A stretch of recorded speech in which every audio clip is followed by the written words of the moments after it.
Hello.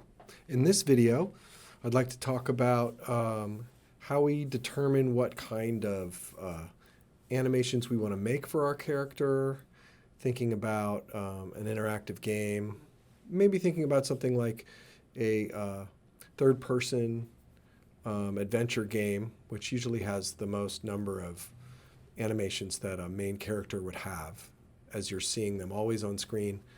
And a lot of times those kind of games would involve interacting with the environment a lot. You know, when we're talking about any kind of video game that has some sort of character motion in it, you'll need to come up with a list of what these animations are going to be and what's going to be needed for those characters, main characters, NPCs or non-player characters in the game, as well as all of the objects in the game. But we're just going to be mainly focused on sort of main character animations. So for a main character in first person, third person, or side-scrolling game, there will usually be many more animations than there will be for all of the secondary characters or other objects.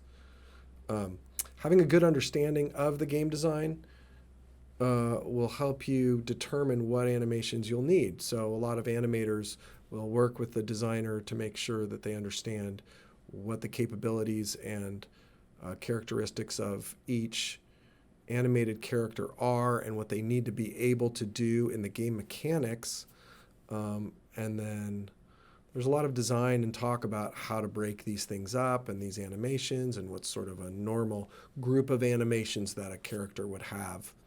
And it can be very simple. Usually there's some kind of movement and some kind of action, But having a good understanding of the game design will help you as an animator contribute to the move list that exists and that you may be part of creating to make compelling movement in the game. So for a main hero character type of game, they can have many types of movements. The following list I'm going to go through and is also listed in the text for this chapter and this module are not the extensive list. You can have hundreds and hundreds of animations for a main character, but for the most part, they're going to fall into a few basic categories. You're going to have some kind of idle. So when the character's not doing anything, you get an understanding that they're alive. You can have one or a few different variations of the idle, as well as extra idle animations like looking around or scratching their head or being surprised, or different variations of that where they may be tired or wet or cold. Depending on what the character goes through in the game, you'll want to have different sort of idle, non-interactive, non-locomotion animations to just see the character in the environment when you're not moving them at all, but it still feels alive and you get an understanding of sort of their state of being.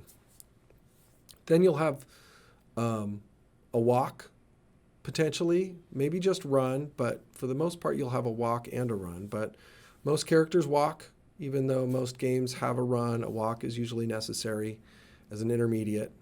A lot of games have walking in it, but for the most part, when people, depending on the level of activity and what you want your main character to do, some are a more methodical, thoughtful game where you would just have walking as a way to get around. Others would have walking and running. Some would have running and other things, just out of the gate, just running. So running is used in most games, and we like to get around that game environment very quickly, just to make heighten the game experience and make it faster.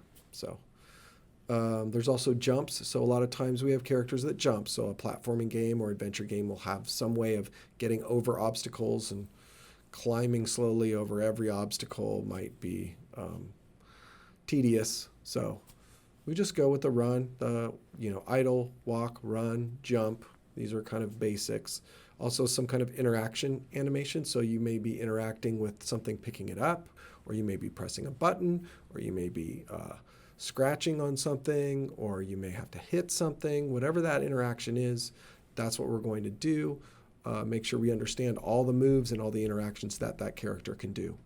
If the character has any enemies that it has to fight against, then we'll have a series, usually a series of combat animations that can be its own whole tree and hierarchy of movements for how much combat there is in a game. Now, if it's just a 2D or side-facing fighting game, then it's all fighting moves. But sometimes you have adventure games where you're running and looking and searching, and then you come across an enemy and you'll either need to avoid them or use some kind of weapon or tool against them.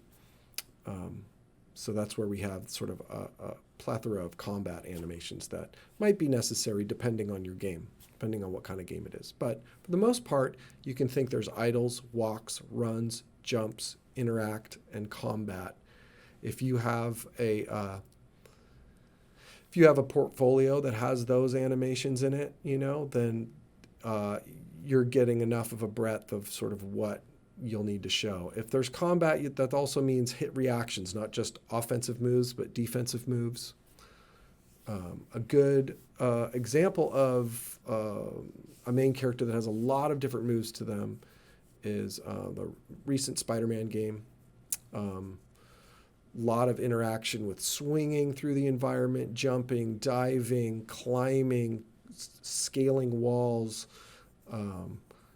all sorts of combat that involves all of those traversal aspects. And so that's a really deep move tree with hundreds and hundreds of moves. So that's the kind of thing you're thinking about. In a AAA game, you would have it would feel like very natural. You want to make sure that there's enough of these sort of buckets of movement, that different types of movement, that you feel like the character's alive and can kind of do anything it needs to.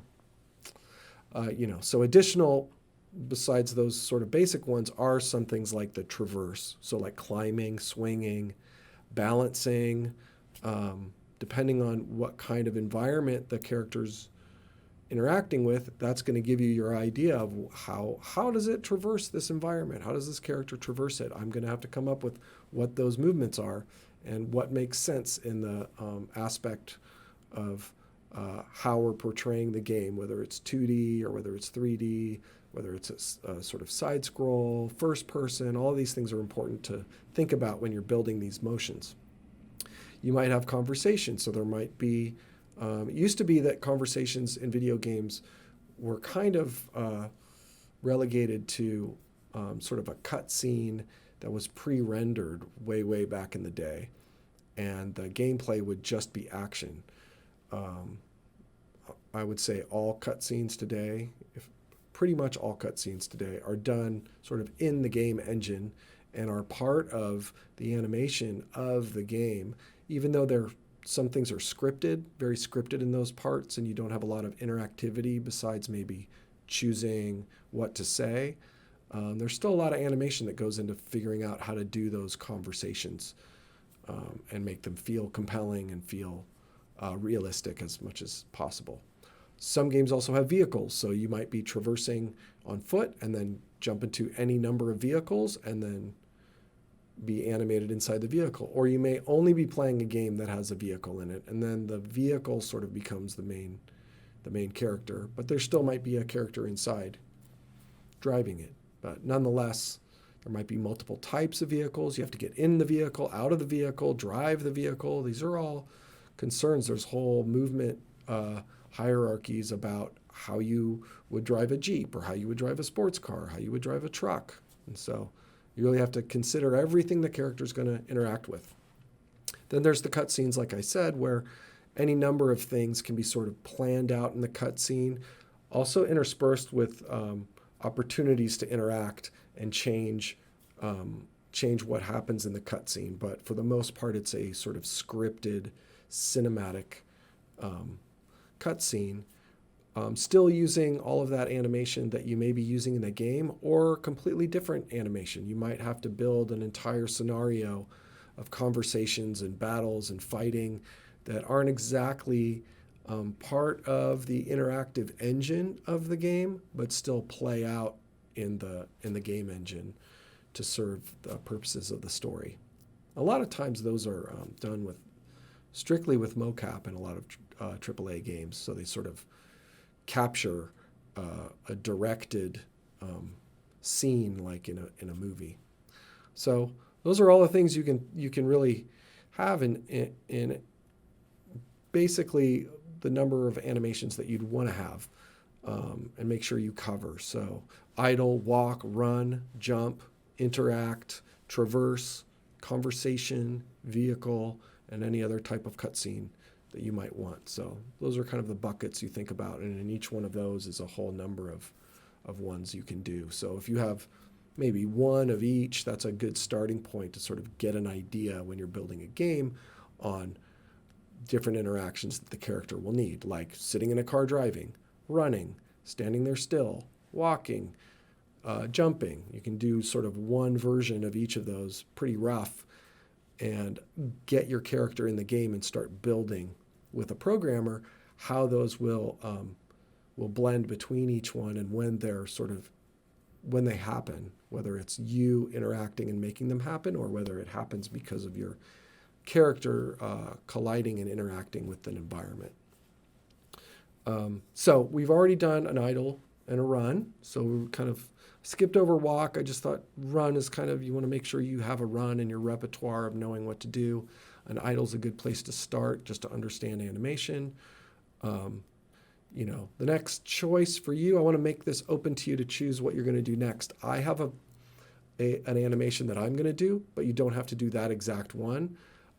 You're welcome to do exactly what I do, but I'm also encouraging you to do your own made-up animation.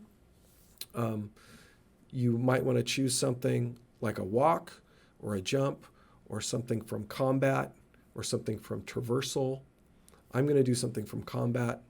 It's going to be having a sword, so it'll have the opportunity, unlike the run, of utilizing IK on the arms, because you want to make sure that those hands are always following the sword. So that's one technique with animation, where you would want to use IK with the hands. Currently, the last two, idle and run, we didn't use any IK, so I figured this would be a good place to sort of show how to use IK with the arms and the challenges of doing that. Also some constraints, so we'll be constraining the hands to locators that are constrained to the sword, so that when we move the sword, the hands will follow. So we'll kind of animate the sword and its rotation and translation, and it will drive two IK handles at the same time and keep those hands on the sword. It's an important thing to learn in rigging and animation, why you want to have IK for the hands for those important parts. So we're going to move on in the next videos and go through a tutorial example of how to do an attack animation with a sword. And if you feel free to try and do another animation if you'd like. Jumps are good. Some kind of traversal.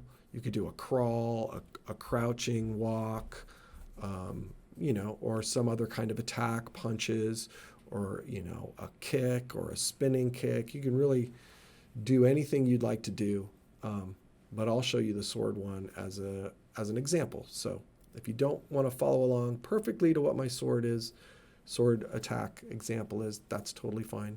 Do your own, have some more creativity. We spent a long time building up this rig, and you following along doing exactly what I tell you. Hasn't been a lot of room for creativity yet. So I'd like you to choose this opportunity to try and get a little more creative if you want, and try and do, some compelling different idea. And don't be too worried if the quality isn't great. I want you to take the time to make sure that you're having some creative time with the next assignment, okay?